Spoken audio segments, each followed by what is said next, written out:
Hello, Facebook. How you guys doing? Jered Fuller here, Jered Bear. So glad you could join me again. Yeah, I did have a video prior to this one, but I figured, I better delete that and kind of restart it again because I don't want to sound negative in my videos. So I'm going to start this live video again because I wasn't satisfied with the first one. Again, I'm in a wonderful mood. I feel great, and I figured while I'm in a good mood, I might as well make a live video. I might as well go live and talk with all of you for a minute if that's okay, if you have nothing else to do. But long story short from the previous video, if you get messages in your inbox about, beware of Jered Fuller, please, for the love of all things Cap and Crunch, ignore it. Just disregard it. And to reiterate, I did have, a lot of my friends were defending me on this page that I was banned from. And now the rumor's going around, Jered's harassing people. No, I'm not. I asked a question. Why was I banned from the page? And then what happened was, instead of giving me an answer that I was looking for, they thought that they were going to circumvent answering that question honestly because their honest answer would have been ridiculous, which is probably the only reason I could think of why they would avoid answering the question. And when I asked them, why was I banned, they couldn't answer me. So instead what they did was they told me to never email them again. Don't email any of the staff members. Don't email the organization. Very typical of people who run from the truth. So, that's cool. But, Jered Bear doesn't take it laying down, so I responded back in regards to their warning. And I said, warning, just answer my question.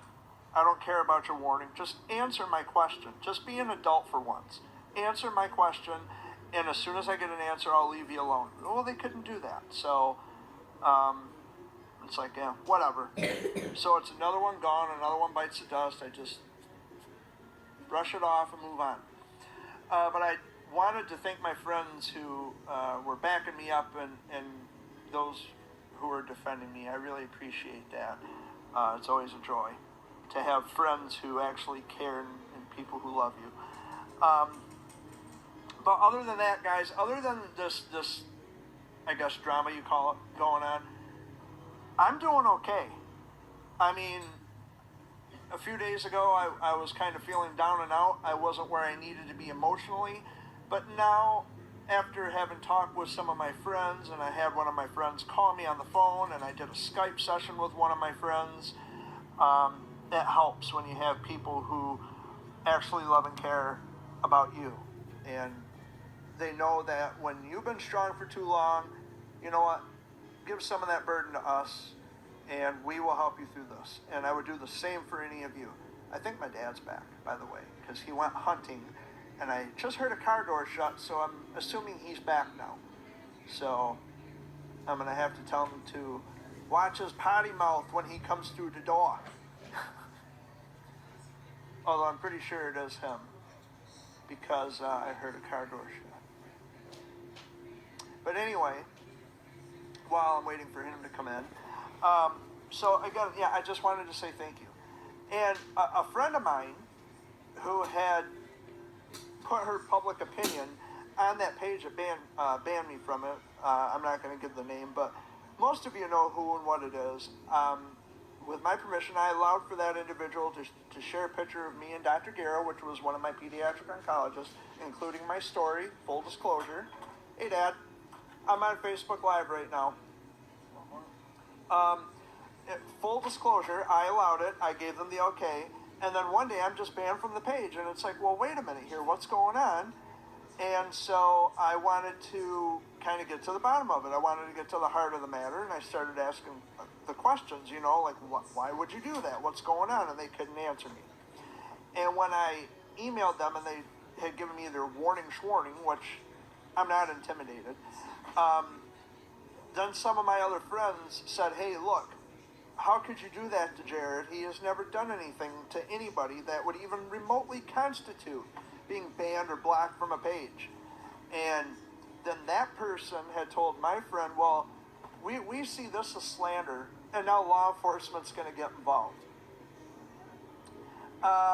Newsflash, law enforcement doesn't give a rat's behind about what a person says on Facebook. And second of all, you are a representative of a nonprofit organization, which is a business transaction kind of a thing, right? When people donate, that is considered a business transaction. You are a representative of a business operation. Anybody has a right to have their opinion about a specific business.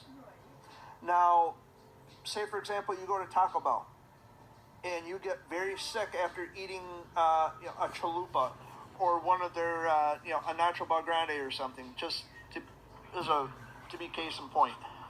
Say you get sick after you eat their food, and you say Taco Bell is the most ridiculous, most horrible restaurant in the world, and I'll never eat there again. Well, guess what? The restaurant can't sue you for having your opinion about their service or their business or their food. You are entitled to your opinion of the quality that you have gotten from that particular business. They cannot sue you for that. You are entitled to your opinion. Now, what you could do is sue them. If you get sick, you can sue them for being sick, but they can't sue you for having an opinion. I mean, it's ridiculous. And it's no different from operating a 501c3 nonprofit organization. Anybody can have their own opinion about you. And if they have an opinion about you that does not come off as very convincing or very pleasing, what does that say about you, the person who's running it? I would think at that time you would have to reevaluate how you treat people and make the changes. So that's that. And that's my piece on that. But other than that, guys, I feel wonderful. And, I wanted to go live on Facebook. And I wanted to just hop on here real quick and say hello, much love to all of you, and thank you for having my back. Thank you for showing me the love and kindness and compassion that you've shown. And again, if you get messages about beware of Jered Fuller, please, please, please, just disregard that. Please. It is nonsense. These people are mad because, long story short, for those of you who know the story, you can just fast forward. But, long story short, I exposed a fraud. People are pissed at me because I exposed a fraud. And now all these cronies are coming up with a bunch of lies and gossip about me to get back at me in retaliation. None of this is proven. None of this is true because they can't prove it. When I hold their feet to the fire on evidence, they fail to show evidence each and every single time. And so now they are gnawing and digging and clawing their way into people's heads to get them to believe nasty things about me. And I'm here to tell you that it's false. It's not true. I don't harass anybody, but if I'm being treated unfairly and unjustly, I'm going to ask questions. Wouldn't you? I mean, most people would just kind of, they would shrug it off and say, oh, well, let bygones be bygones, move on. But listen, being an advocate for childhood cancer, that was something I did choose. You're right. I chose to be an advocate for childhood cancer, yes. Being sick as a child with cancer, I didn't choose that. None of us chose that. And what we are trying to do is use our experiences, whether we've fought this and beat it and we're, like me 30 years down the road, or if you are a parent whose child is currently battling, or if you're a parent whose child had fought and ended up passing away. We understand what childhood cancer is. We are the pioneers of this. the so-called movement that everybody talks about. Now, if you want to be a pioneer of a movement and you want to call yourself a leader, you better change your ways now. Because anybody who's going to act like an arrogant, pompous jackass on social media or elsewhere is not a leader. Exposing a fraud doesn't make me pompous. It just means that I'm looking out for the best interest of the people that are in the group that I consider myself to be a representative of. I chose advocacy. I didn't choose to be sick as a child. Let it be water under the bridge. Well, that's easy to say. That's easy to say.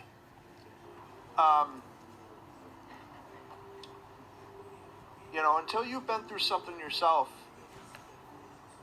you want for more than anything in your own heart and your own mind for other people affected by childhood cancer. You want them to understand that they're not alone in this. And it frustrates me, it angers me to know that we have so many people. Good night, Mary, I love you. It angers and frustrates me to know that there are so many people who act irresponsibly, they act childishly,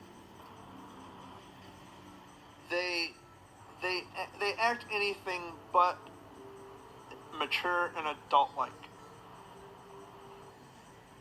I don't understand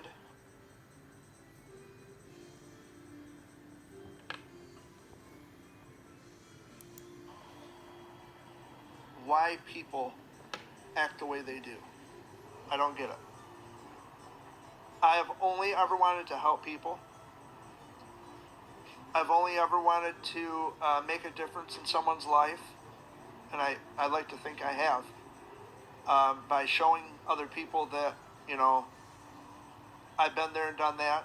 Survivorship is possible. Survivorship, I don't know if that's a word. But it is possible. And it's hard not to dedicate your life to something that had directly affected you. Now, had I not had childhood cancer when I was a kid, had I not had that, I may be very well doing something else other than childhood cancer. But guess what? Childhood cancer is a part of me. It's a part of him, which you can't see because he's off camera. That's my dad sitting across from me. It affected him. It affected me. It affected my family. And there are countless other families out there watching this, or even if they're watching from YouTube when I do my Sunday video updates, or if they're watching from right here on Facebook, they understand what childhood cancer is. We didn't ask for this. The advocacy, now that comes after. That comes after the journey or during the journey if you have a kid who's battling and you want to help make the differences in other people's lives. Nothing wrong with that. But when your own kid is battling, you focus more on your own child and then you go from there. I don't know. I don't know what else to say. I don't know how else I can explain that, being an advocate is another word for representative, which means if you become an advocate, that means that you have to be willing to be a voice. You have to be willing to stand up for people who can't stand up for themselves. You have to be a voice for people who can't be a voice for themselves. And you also have to be willing to take the heat, which I have. I've taken a lot of crap from a lot of people. And I'll probably take more after this video. That's fine. But the things that I am being accused of is absolutely appalling. It is ridiculous. We will only be judged by what we do and how we act and respond to others, not what other people do. That's true.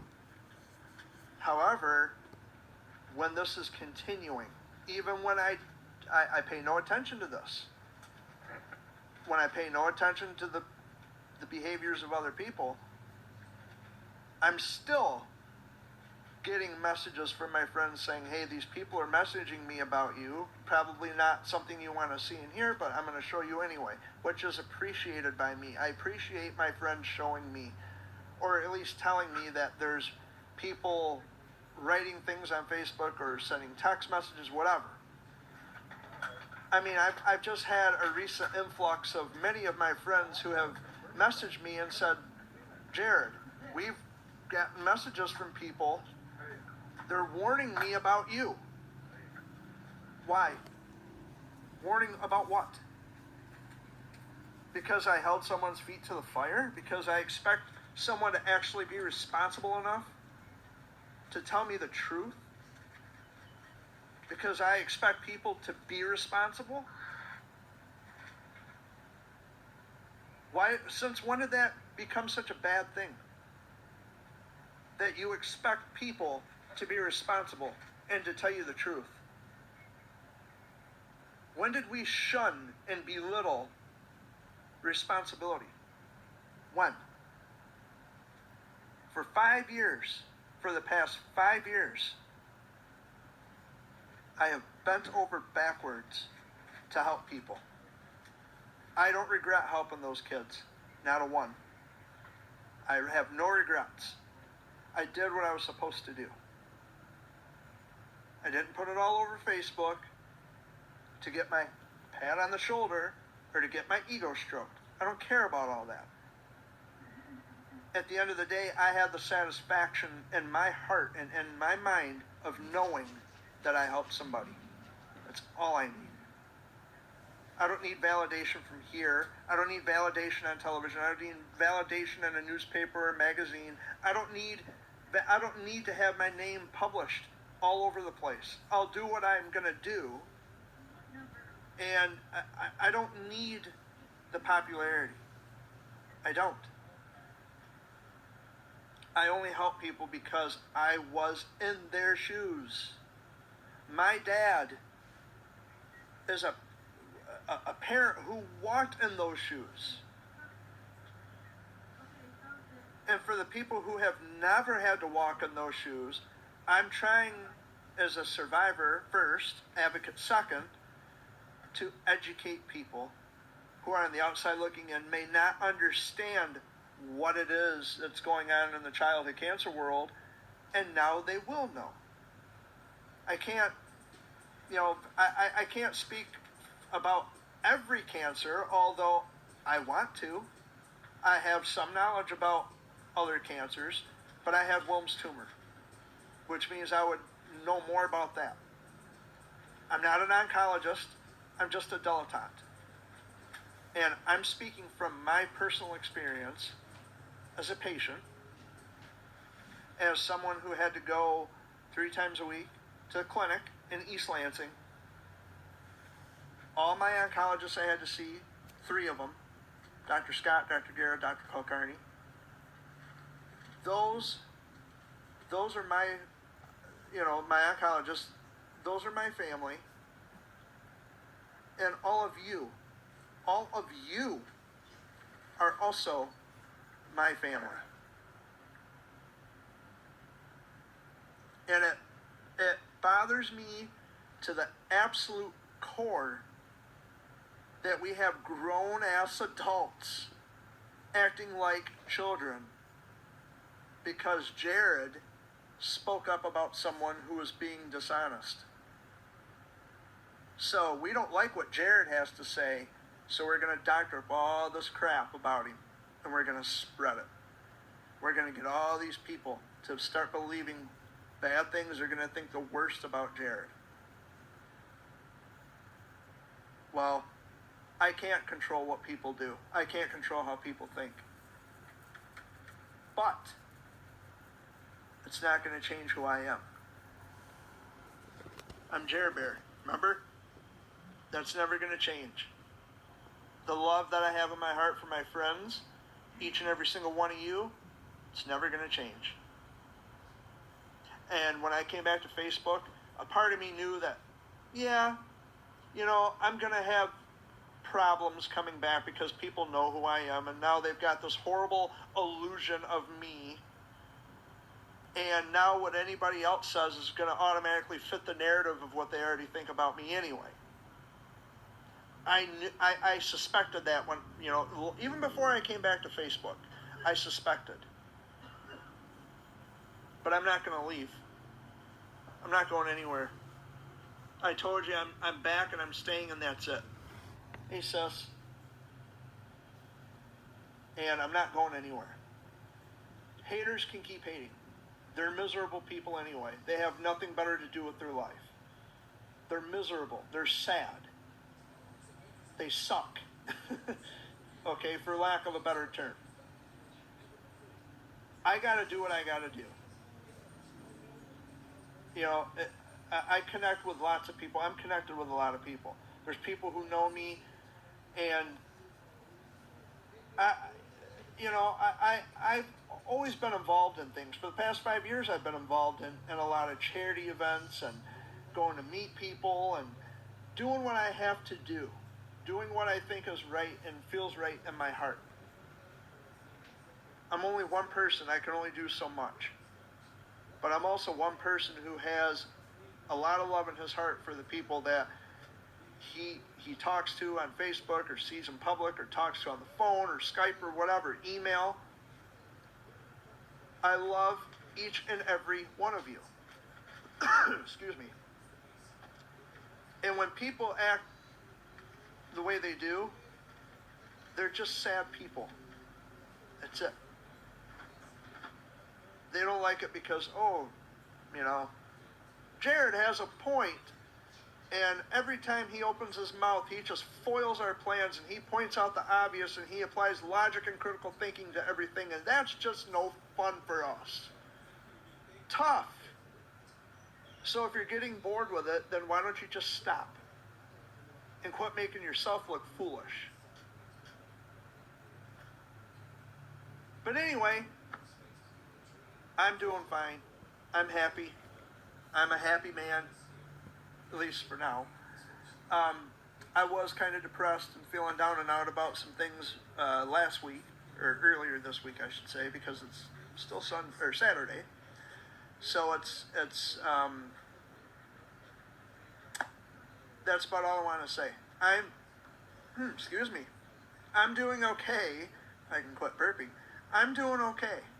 And I hope you're all doing okay. And I love you all. And I thank you for watching. And thanks for staying in touch. And thanks for getting me out of that funk I was in. You guys are the best. And I love y'all. And I'll talk to you later. This is Jered Bear. Over and out.